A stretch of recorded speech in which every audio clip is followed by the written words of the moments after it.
freaks, get coke seats, they some cannibals. Eaters. They like to geek, drink a whole bottle, wake up and repeat. She took a look. Alright. Hey guys, I'm back with another video. Alright, let me restart. Hey guys, I'm back with another video, and today, y'all don't mind my attire. I'm in some chill shit today. I'm always in some chill shit. What am I talking about? But today I'm just, chilling with the hoodie. If y'all need to, get some popcorn, grab some popcorn. Getting your lounge wear as well. Chill out. This is what this channel is about. It's some chill shit. You're supposed to be calm. You're supposed to be relaxed. And just watch the show. So, I got a request to, learn some more about South Africa. If y'all didn't know, I am West African. So y'all, I just replayed the video because when I heard Cape Town in the geography video, right, I was like, oh, that sounds familiar. I am South African as well, so I'm so sorry. I don't know much about my culture as a Nigerian or a Sierra Leonean, like me in general. I don't really know much about Africa. Except for the fact of what I do know. I know a bit of it. But I didn't grow up, speak, a part of the culture. So, yeah, I'm just learning. So, it was requested that I learn some stuff about South Africa, and then we could probably learn some stuff about West Africa in the next video. But let's get straight into it. I will be reacting to South Africa, a visual geography class by the Geography Pen. South Africa, officially the Republic of South Africa, is a country in the African continent, located right on the southern tip. It borders two oceans, the Indian and the Atlantic, and 6 countries, 2 of which have claims either over pieces of land or over pieces of river. It also has 2 islands in the far south, and together with the mainland, projects a maritime border, as shown. The country has 3 capital cities. The executive capital is called Pretoria. However, the largest city is Johannesburg, with almost 9 million people. This city also acts as the main hub for the country due to its airport being the busiest in all of Africa. But first things first, how did this country come to be? Well, the origins of South Africans really don't have a starting point, since humans have been roaming Africa for some 3.3 million years. But it is known that the last of these humans, called the Bantu people, were present in the eastern lowlands.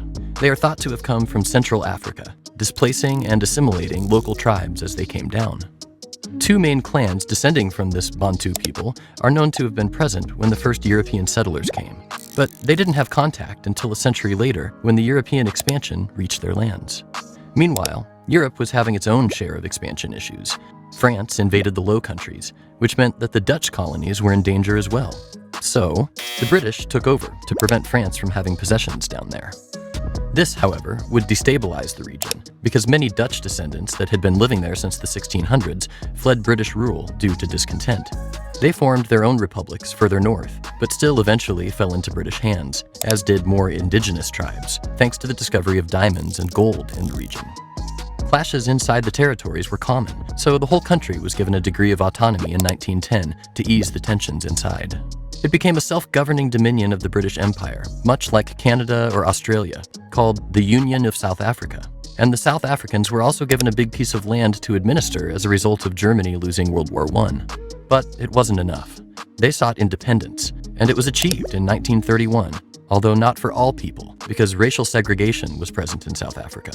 In fact, this segregation was codified at an institutional and legal level in the 1950s. This was known as the apartheid, where the white minority enjoyed a high standard of living and the black majority remained disadvantaged by almost every standard. It wasn't until the 1990s. That's so weird, because, how are you going to go into somebody's country and then, like make it your own and like separate the people, and that's so weird. That's really weird. that the fullest expression of an independent state came true when people from This was the 1990s. What? all It was. backgrounds voted Oh, wait. Hold on. and decided their own future. Nelson Mandela, the first universally elected president of the Republic of South Africa, would be the figure that would achieve the historically rare feat of uniting a fiercely divided country by showing the world how to respond to injustice and tragedy. By the way, by this time, that huge chunk of land in the West was already given independence. I love the South African flag. Like, it's so pretty. Ah! So, the borders have remained the same since the 90s, but what does it look like on the inside? The interior of South Africa consists of a vast, in most places almost flat, plateau, with the highest peak located on the border with Lesotho at 3,450 meters above sea level. The edge of the plateau is also characterized by steep slopes, filled with grassland over these areas. Over 33% of the land area is filled with what we call savanna, which is characterized by a grassy ground layer with some woody plants on top. The western side of the country has two zones with semi-desert characteristics, such as extreme aridity. The difference between the two is that one receives the little rain that falls as cyclonic rainfall in winter, which has less erosive power than the infrequent but violent summer thunderstorms of the other. Lastly, we find this belt of natural shrubland vegetation that clothes the mountains and lowlands of the Cape. Enormous diversity of species of flora are present, making it a unique environment that is not found anywhere else in the world. To add to these, we also find national protected areas and parks filled with thousands of species of wildlife, including the Big Five, which includes the African elephant, the Cape buffalo, the lion, the black rhino, and the leopard. Oh, they protect elephants. Yes, I love elephants and leopards and every animal, but like I really love elephants. They're so sweet. Climate-wise, South Africa is a relatively dry country. The currents of both the cold Atlantic Ocean and the warm Indian Ocean influence the rainy season. In the western parts, It's more the cold air desert. cannot hold a lot of moisture, so there is little precipitation. The opposite happens in the east, where the warm air holds more moisture and more rain falls throughout the year. Regardless of where it falls, if we were to gather all rainwater in South Africa, it would still amount to very little, which is why it is recognized as a water-scarce country. Not even the main rivers, the Vaal River, the Orange River, and the Limpopo River, can help with the lack of fresh water. Increasing population makes it even more difficult, especially in the big cities, such as Johannesburg, which is, as previously noted, the biggest. It is part of the province of Gauteng, home to 15 million people. Together with these 8 other provinces, South Africa is home to 57 million people. Wow. When it comes to the economy and how the That's people a of South lot of Africa keep moving the people. country forward, well, you could sum it up with one word: minerals. South Africa is richly endowed with mineral resources, most of them found in the central region. They represent 54% of all exported goods, including precious materials such as diamonds, gold, and platinum. The main export destinations are China, representing 16% of the total share, the UK with 8%, and the US with 7%. China is also the main origin of imports, with 18% of the trade, followed by Germany and the US. Goods from these countries include machinery, petroleum, and transportation-related items. 96% of the country's trade is conveyed by sea, which is why a well-connected network of roads and railways must support the important ports across the coast. After all, the shipping route just south of the nation is still a major global trade route. When it comes to transportation of people, well, you could go from the capital city of Pretoria to Cape Town by car, but it would take you almost 15 hours. You could also consider air travel through one of the many airports the country has, and reduce the time to 2 hours. But then you would miss all the magnificent scenery South Africa has to offer. The best of the alternatives, if you don't want to miss any piece of landscape, is definitely taking trains. I definitely It want does to take go about to 26 Africa, hours, but I it is heard more that than just a means of transport. I heard that if I go down there, they might hate me. That the people might hate me, and I'm like, I don't know, like they like hate Americans, like I don't know, or hate like Black Americans. I don't. I don't know, but I hope that I don't think that's true for everybody, but like that's what somebody told me, and especially because I'm Nigerian, they would like think like because I don't like sound like them, or I don't know certain stuff that like I'm not like them.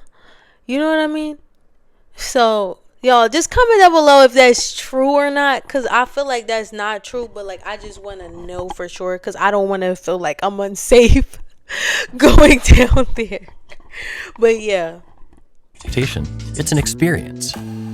We've reached the end of the video, but we can't leave without addressing the friendships and rivalries this country has. South Africa's biggest rivals are probably more related to sports than anything else. Australia, New Zealand, France, India, and Great Britain would be the title bearers, as they are South Africa's largest competitors in rugby and cricket. And when it comes to friends, their main allies are definitely the BRICS countries, whose cooperation is driven by their shared identity as emerging economies, or rather as I was just regional about to powers ask in their like own regions. who were the allies? And South Africa is definitely the one in all of the African continent. If you want to enjoy more videos like this, support our channel by clicking the buttons below. See you guys soon. Alright, you guys, that's the end of the video. Yeah, I learned a few things. Please comment down below any more videos you want me to look at and look into, and I will definitely react to it. I had a great day. I hope you had a great day, and bye. Oh, also, make sure you like, comment, and subscribe. Turn your post notifications on to make sure you watch. You'll be able to see my posts every time I post, you know. But yeah, bye y'all. So yeah, you guys, I'm just learning everything right now. But yeah. Yep. Ain't fucked up by no credit score.